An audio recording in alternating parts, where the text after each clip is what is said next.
यह कहानी चार दोस्तों की है जो पुराने युद्ध के सामान खोदकर बेचने का धंधा करते हैं। बोरमन, जो पहले इतिहास का छात्र रह चुका है, उसे कीमती चीजें खोजने की गजब की समझ है। स्पर्ट, उसका दोस्त, नशे का शौकीन है और लंबे ड्रेस लॉक बाल रखता है। स्कल, एक नवनाजी जिसके कंधे पर स्वास्थ्य का टैटू बना है। और चखा, बोरमन का बचपन का दोस्त, इस ग्रुप को पूरा करता है। ये सभी जल्दी पैसा कमाने के चक्कर में ऐतिहासिक चीजें खोदने निकलते हैं। एक दिन खुदाई के दौरान कुछ और लोग भी वहीं खजाने की तलाश में मिलते हैं। ग्रुप उन्हें बेरहमी से पीटता है और धमकी देता है कि दोबारा उनके रास्ते में आए तो जान से मार देंगे। कुछ देर बाद एक बूढ़ी औरत खुदाई वाली जगह पर आती है और बताती है कि उसका बेटा यहीं युद्ध में मारा गया था। वह कहती है कि उसके बेटे के पास एक चांदी का सिगरेट केस था जिस पर एक लाल पत्थर जड़ा था। स्कल उसे केस लौटाने का वादा करता है। इसके तुरंत बाद एक दोस्त युद्धकालीन बंकर की खोज करता है जिसमें एक नर्स, एक अधिकारी और 4 सैनिकों के अवशेष होते हैं। इस खोज से ग्रुप बहुत खुश हो जाता है। स्कल एक सैनिक की ट्रॉफी पिस्तौल उठाकर हड्डियों पर तान देता है, लेकिन बोरमन उसे रोक देता है। फिर सब नशे में धुत होकर दस्तावेज टटोलने लगते हैं और उनमें से सैनिकों के पहचान पत्र निकालते हैं। चौंकाने वाली बात यह थी कि उन पहचान पत्रों में उन्हीं के नाम और तस्वीरें होती हैं। वे इसे शराब का असर या खराब वोडका का नतीजा समझकर झील की तरफ नहाने और होश में आने चले जाते हैं।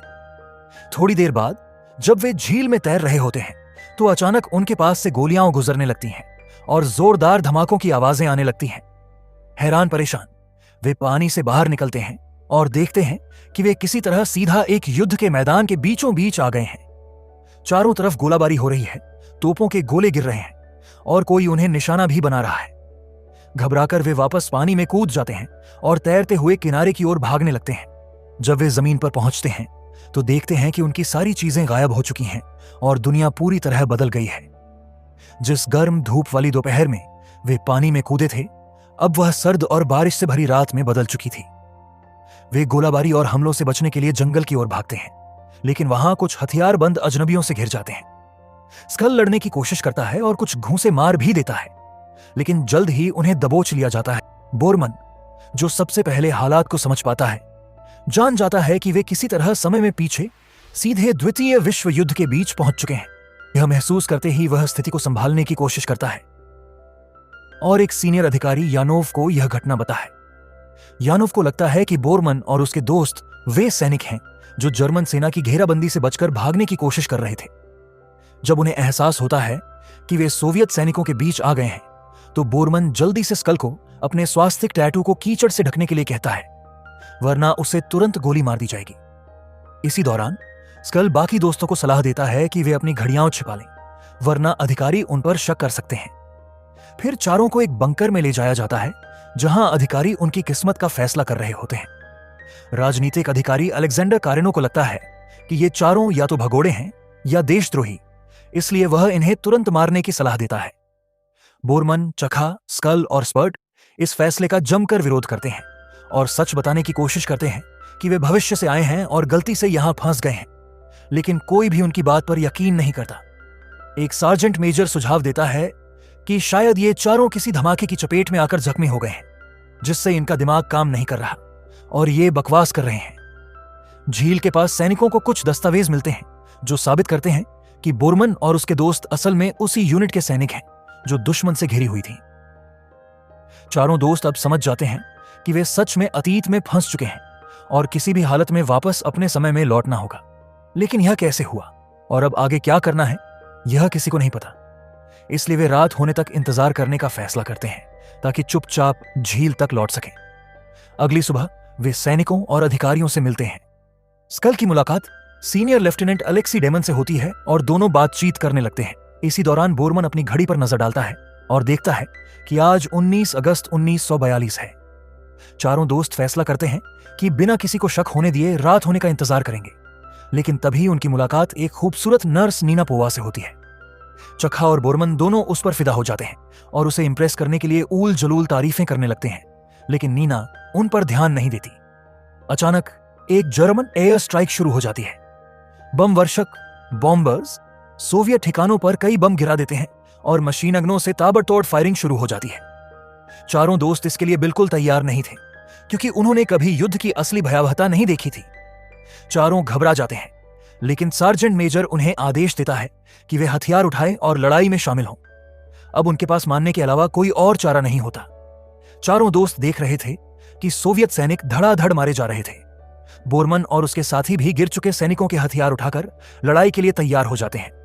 तभी बोरमन को समझ आता है कि एयर स्ट्राइक के बाद जर्मन इन्फेंट्री अटैक करने वाली है और अब उन्हें हर हाल में लड़ना होगा।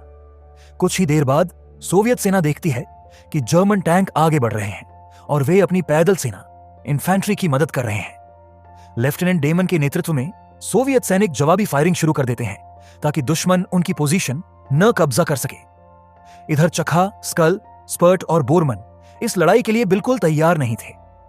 चारों युद्ध के माहौल में घबराने लगते हैं और हर कोई कोना ढूंढकर छिपने की कोशिश करता है ताकि किसी तरह यह तबाही खत्म हो जाए।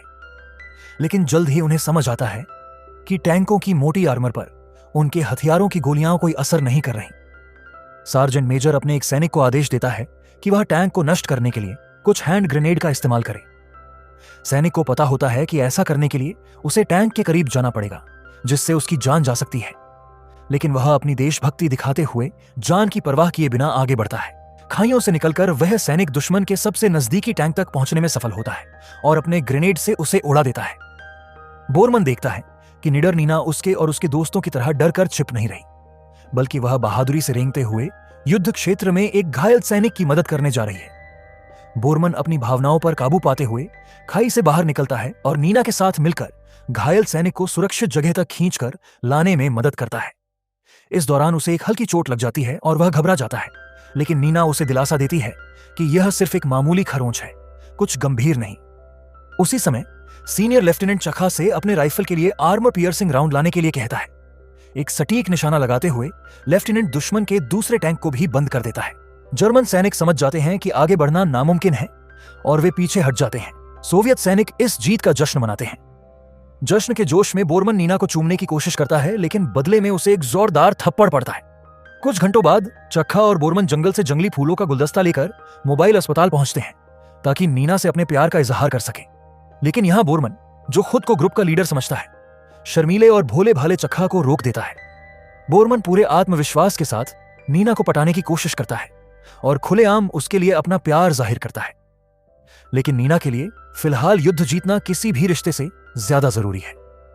बोरमन उससे कहता है कि जल्द ही सोवियत संघ नाजियों को हरा देगा, लेकिन इससे आम लोगों की जिंदगी ज्यादा बेहतर नहीं होगी। साथ ही वह भविष्य की कुछ अविश्वसनीय बातें भी बताता है। शहरों में गगनचुंबी इमारतें खड़ी होंगी, इंसान अंतरिक्ष में जाएगा। लेकिन नीना उसकी इन पागल बातों को बस हल्के से मुस्कुराकर सुनती है। इसी बीच स्पर्ट और स्कल का आपस में झगड़ा हो जाता है, क्योंकि दोनों की जिंदगी को लेकर सोच बिल्कुल अलग होती है।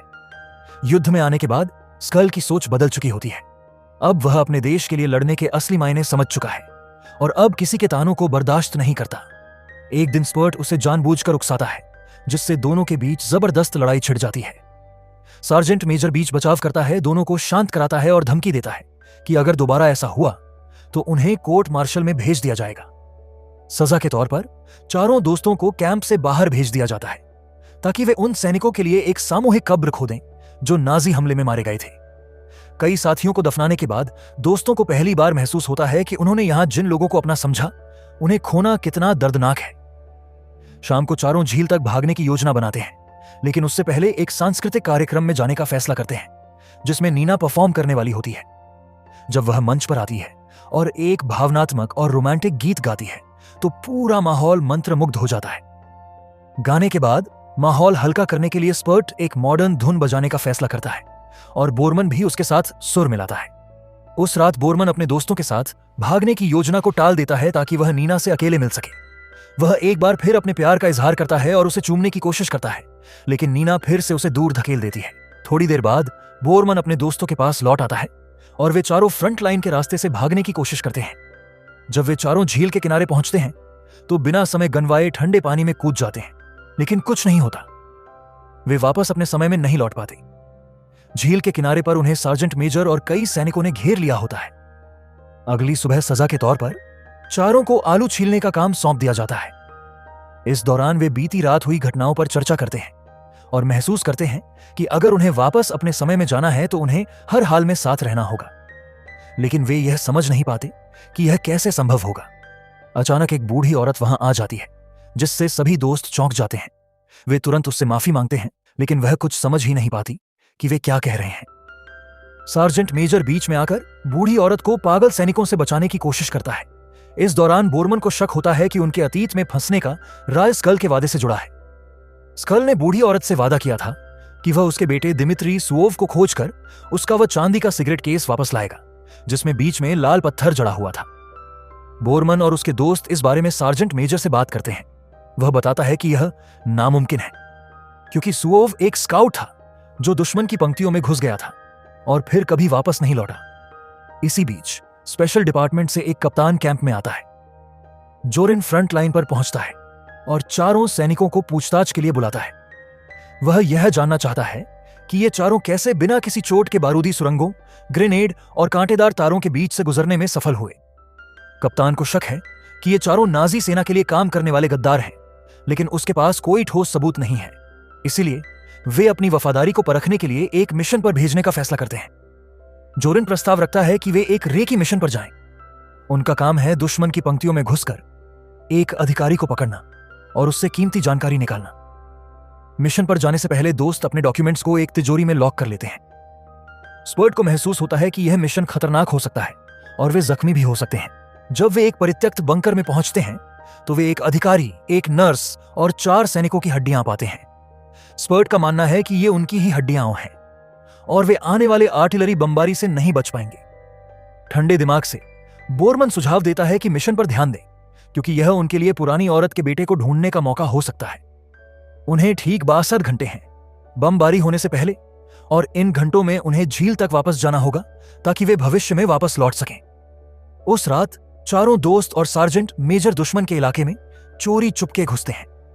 येमी ध्यान से कांटेदार तार को काटता है ताकि वे खाली टिन के डिब्बों को बिना हिलाए आराम से गुजर सकें। वे नाजी पंक्तियों में घुसने में सफल होते हैं, लेकिन एक बिंदु पर एक सैनिक गलती से तार में फंस जाता है और आवाज कर देता है। सार्जेंट मेजर उसे बचाता है ताकि वे पकड़ में ना आए और मिशन जारी रख सकें। समूह सही मौके का इंतजार करता है और एक जर्मन अधिकारी को पकड़ने का मौका देखता है।